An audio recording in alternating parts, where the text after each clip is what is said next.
तो hello guys, आज मैंने जीआईसीडी का एग्ज़ाम दिया है। ठीक है ना, इसकी एनालिसिस दी है। ठीक है ना, तो ये जो थी मैंने शिफ्ट 1 में दिया एग्ज़ाम। 2 शिफ्ट थी इसमें। एक तो शिफ्ट वन थी जो 8 बजे थी, और शिफ्ट 2 थी जो वो थी 12:30 पे थी। ठीक है ना, दोपहर में। इसके बाद में इसमें क्या क्या आया था मैं बताता हूँ आपको। यहाँ पे आया पार्ट 1 जो था वो ए था। ठीक है, पार्ट ए। इसमें हाई ऑर्डर रीजनिंग थी। इसमें मैंने अटेम्प्ट करे 40 क्वेश्चन थे। काफ़ी डिफ़िकल्ट था। तो मैं आपको अच्छे से इलेबोरेट करके बता देता हूँ कि कौन कौन सी पज़ल आई थी। सबसे पहले तो अभी अपन देख लेते हैं कि क्रिटिकल रीजनिंग कैसा आया था। क्रिटिकल रीजनिंग तो लगभग है ना, इसमें 15 से 20 क्वेश्चन आए थे।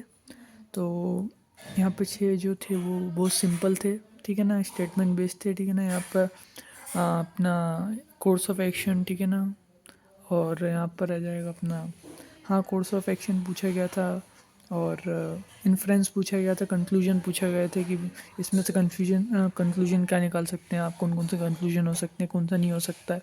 तो स्ट्रेट फॉरवर्ड क्वेश्चंस थे वो, जो इजीली आंसर किए जा सकते थे। और जो 9-10 क्वेश्चन ऐसे थे जो कि बहुत ज़्यादा हार्ड, मतलब हार्ड की कैटेगरी में डालेंगे उसको, बहुत ज़्यादा तो नहीं बोलेंगे, क्योंकि वो थोड़े लेंथी थे और थोड़ा मतलब है ना, उसमें घुमा के क्वेश्चन पूछे गए थे, क्योंकि जितने भी ऑप्शन दिए गए थे वो एक दूसरे से मेल खा रहे थे। कि मतलब लग रहा था उसमें कि ये भी सही हो सकता है, और किसी किसी क्वेश्चन में ऐसा लग रहा था कि कोई से सही हो ही नहीं सकता। तो उसमें नन ऑफ दिस भी आंसर था। तो इस चीज़ का रिस्क नहीं लेते हुए तो मैंने उसको अटेम्प्ट नहीं करा। इसके बाद में अपना आ जाएगा पज़ल्स वगैरह, देख लेते हैं कौन कौन से आई थी अपने ए सेक्शन में। ये मैंने पज़ल क्या थोड़ी ज़्यादा लिख ली हैं। यहाँ पर क्या पार्ट बी की भी पज़ल ऐड हो गई है इसमें। मेरे को ध्यान नहीं है कौन सी पज़ल पार्ट ए में आई थी, बी में आई थी। मैं सारी पज़ल एक साथ में लिख ली यहाँ पर। ठीक है, तो लगभग ये सारी पूरी पज़ल आई थी यहाँ पर। ठीक है ना, एक पज़ल थी जिसमें सर्कुलर पज़ल थी, इसमें 8% बैठे हुए थे, एक वेरिएबल था। ठीक है ना, किसी प्रकार का वेरिएबल था उसमें, शायद कोल्ड ड्रिंक वगैरह खाने पीने की कुछ चीज़ थी, उसके बारे में पूछा गया था। एक फ्लोर बेस्ड पज़ल थी। ठीक है ना, यहाँ पे आ जाएगा अपना 4 फ्लोर थे और 2 फ्लैट थे। ठीक है, इसमें शायद वेरिएबल भी था, तो मैंने इसको अटेंड भी नहीं करा तो ध्यान नहीं है ऐसा, मगर ये आई थी। ठीक है ना, ये थोड़ा मुश्किल लग रहा था तो मैंने इसको देखते से ही छोड़ दिया। इसके बाद में आ जाएगा अपना सर्कुलर पज़ल थी। ठीक है ना, 6 पर्सन थे, सभी इनसाइड देख रहे थे और एक वेरिएबल था। ठीक है ना, ये दिखने में बहुत इजी थी, बट इसमें 2 वो निकल रहे थे अपने, क्या नाम है, पॉसिबिलिटी। 2 पॉसिबिलिटी बिल्कुल सही सही आ रही थी। तो फिर मैंने एक को देखकर आंसर पूरा टिक मार दिया। देखते हैं क्या सही होता है। इसके बाद में आ जाएगा अपना 10 पर्सन वाली एक आई थी, जिसमें एक वेरिएबल थे और 5 क्वेश्चन आए थे। सीटिंग अरेंजमेंट आया था ब्लड रिलेशन वाला, तो ये देखते से ही नहीं करा मैंने। ब्लड रिलेशन वाला शायद फंस सकते, हो सकता है ईजी हो, बट ये ब्लड रिलेशन जो रिलेटेड होता है थी ना, वो अधिकतर थोड़े डिफ़िकल्ट होते हैं, तो मैंने ये बनाया ही नहीं। इसके बाद में आ जाएगा अपना 3 कंट्री और 8 पर्सन थे। ठीक है ना, मिनिमम 2 बिठाने थे और मैक्सिमम 3 बैठाने थे एक ही उसमें। ठीक है ना, कंट्री से बिलोंग करते थे वो 8 पर्सन। तो ये भी मैंने नहीं बनाई, क्योंकि मैं फंस जाता हूँ इसमें। मैं पहले फंस चुका हूँ पिछले साल भी, तो नहीं, मैंने नहीं बनाई इसे। इसके बाद में अपना आ जाता है अपना पार्ट बी में आ जाएंगे हम। पार्ट बी में क्या बनाया है, पार्ट बी में मैंने 80 में से 52 क्वेश्चन बनाए। पार्ट बी जो था वो लगभग इजी ही था, एक टाइप से बहुत इजी था। ठीक है, लगभग सारे क्वेश्चन बन रहे थे। 2-3 पज़ल थी। ठीक है ना, 2 या 3 पज़ल थी जो मैंने उनमें से बताया। उनमें से 2-3 पज़ल थी उधर। ठीक है ना, जिनमें से एक पज़ल मेरे से बिल्कुल आराम से बन गई थी। ठीक है ना, मैंने 5 क्वेश्चन उसके करे थे। ठीक है, तो मैंने मतलब टोटल 52 अटेंड करे इसमें, इन सब में से, सभी में से। ठीक है ना, 52 अटेंड करें। इसमें 3 सिलोजिज्म आए थे, बहुत इजी लेवल के डायरेक्ट क्वेश्चन थे, 2 डायरेक्शन के थे। ठीक है, वो भी थोड़ा, हाँ, मतलब इजी था। वो थोड़ा सा मतलब ऊपर नीचे डायरेक्शन दे रखी थी, तो थोड़ा टाइम कंज्यूमिंग था, मगर हो गया था। मतलब 2-3 मिनट में हो गए थे वो डायरेक्शन सेंस। इसके अंदर इनक्वालिटी ईजी था बिल्कुल। ठीक है ना, यहाँ पे प्री लेवल था। और डायरेक्शन क्या, डाटा सफिशिएंसी थी। तो ये थोड़ा मतलब लेंथी टाइप से आप बोल सकते हैं। ठीक है ना, थोड़ा इजी भी नहीं, तो मॉडरेट लेवल तक था ये, ज़्यादा मतलब टफ नहीं था। ठीक है, इसके अंदर 2 मिसलेनियस थे, वो भी बहुत इजी थे, तो मैंने ये सिर्फ डाटा सफिशिएंसी छोड़ के सारे ही बना लिए थे, और एक पज़ल छोड़ी नहीं, पज़ल तो सिर्फ एक ही थी, सॉरी पज़ल एक ही थी, वो मैंने बना ली थी। सिर्फ ये 5 डाटा सफिशिएंसी छोड़ दिए थे। इसके बाद में आ जाएगा अपना इंग्लिश आ जाएगा। इंग्लिश में क्या आ जाएगा अपना, 5 ग्रामर के क्वेश्चन थे, एक मैच द कॉलम का था। ठीक है ना, यहाँ पे 10 आरसी थे। फ्रेज़ रिप्लेसमेंट थी, जो कि मैंने अटेंड ही नहीं करी, क्योंकि यहाँ पे क्या रियल फ्रेज़ ही थे वो। ठीक है ना, एक जैसे शब्द थे, सब मिलते जुलते थे, तो मेरे को डिफ़िकल्ट लगे, कोई आइडिया नहीं था इसका, क्योंकि आइडिया नहीं था, डिफ़िकल्टी नहीं थे वो, आइडिया नहीं था मुझे उस चीज़ का, इसलिए मेरे लिए डिफ़िकल्ट थे वो।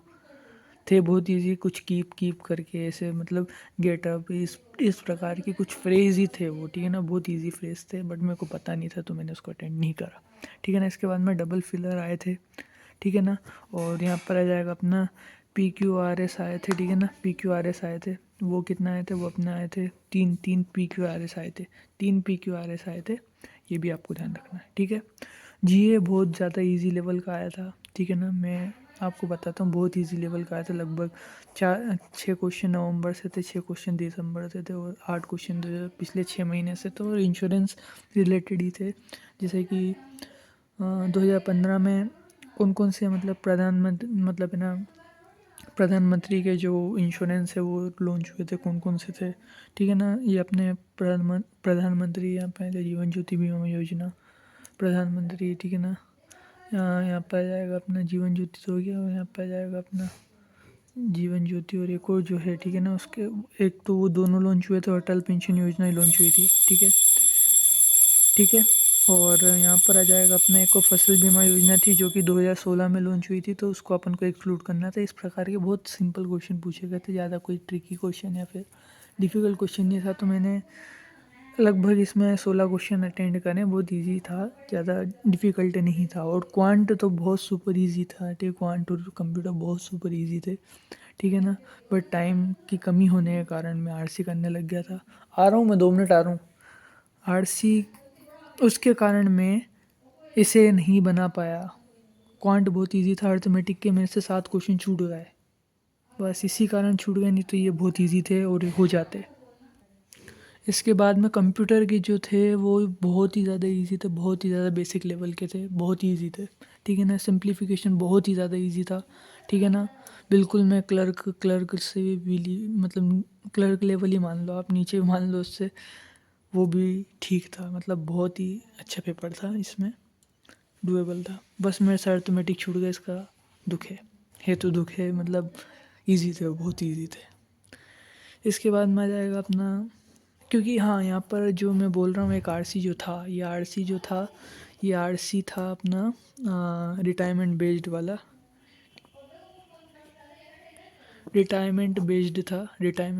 था, बहुत इजी था। ठीक है ना, ये चीज़, ये जो आरसी है, ठीक है ना, आरसी जो था वो बहुत इजी था, मैंने अच्छे से धीरे धीरे पढ़ के, मेरे पास 10 मिनट बचे थे एंड के, और ये आरसी पढ़ा हुआ था, मेरे को इजी लगा, तो मैंने आरसी को टाइम डेडिकेट करने को दिया। 10 क्वेश्चन थे, उसमें से मैंने 9 क्वेश्चन अटेंड करे हैं और अटेम्प्ट करे हैं, और ये इजी था, और बहुत इजीली आंसर मिल गए थे उसके, तो इसलिए मेरे यहाँ पर अर्थमेटिक के क्वेश्चन छूट गए। ठीक है, इसके बाद में आ जाते हैं अपन डिस्क्रिप्टिव पे आ जाते हैं। तो डिस्क्रिप्टिव में 3 चीज़ें आती हैं, ऐसे, प्रेसी और आरसी। ठीक है, ऐसे प्रेसी और आरसी। ठीक है, यहाँ पर आ जाएगा अपना ऐसे में जो वर्ड लिमिट थी वो 170 वर्ड की वर्ड लिमिट थी। इसमें 3 टॉपिक पूछे गए थे, 3 टॉपिक। ठीक है, ये कौन कौन से टॉपिक थे, एक तो अपना how to do business in environmental friendly way. ठीक है ना, इन्वायरमेंट के फ्रेंडली वे में थी ना, अपन कैसे बिजनेस को कर सकते हैं, तो मैंने इसको अटेंड करा, ये 3rd ऑप्शन में था। इसके पहले था अपना मीडिया रूल था। ठीक है ना, इसके बाद में आ जाएगा अपना री इंश्योरेंस। ठीक है ना, री इंश्योरेंस का, ठीक है ना, impact on the Indian market. ठीक है ना, इंडियन मार्केट में क्या है री इंश्योरेंस का इम्पैक्ट था, या फिर है ना री इंश्योरेंस का मतलब है ना कैसे सिग्निफिकेंस रहता है, और कैसे बढ़ावा दिया जाता है ग्रोथ के हिसाब से क्वेश्चन था ये, मेरे को ध्यान नहीं है, बट हाँ इस प्रकार का ही क्वेश्चन था वो। ठीक है, तो ये मैंने लास्ट में अटेम्प्ट करा था, तो 170 वर्ड की वर्ड लिमिट थी, बट मैंने इसमें 80-90 वर्ड ही लिखे हैं, ज़्यादा नहीं लिखे। इसके बाद में जब प्रेसी राइटिंग जो आएगी, ये मैंने सेकंड नंबर पर अटेंड करी थी और पूरे लगभग 120-130 वर्ड लिख दिए थे मैंने इसमें। तो ये अच्छा गया था मेरा। मैंने क्या वो वापस थोड़ा मतलब वही के वही वर्ड थोड़े से लिख दिए थे, कुछ कुछ नहीं आ रहा था समझ में। तो ये काय पे बेस्ड था, ये था फादरहुड पे बेस्ड था, ठीक है ना, जॉयफुल एंड एक्साइटमेंट। इसके बाद में आ जाएगा अपना चैलेंजेस टू राइज चाइल्ड को मतलब है ना बड़ा करने में क्या क्या चैलेंजेस आती हैं, उसके एजुकेशनल एक्सपेंसेस आते हैं, और इन चीज़ों में ही ठीक है ना यहाँ पे जो फादरहुड जो रहता है इसमें इंसान क्या बहुत स्ट्रेस लेने लग जाता है, ठीक है ना, एग्जाइटी आ जाती है उसके अंदर।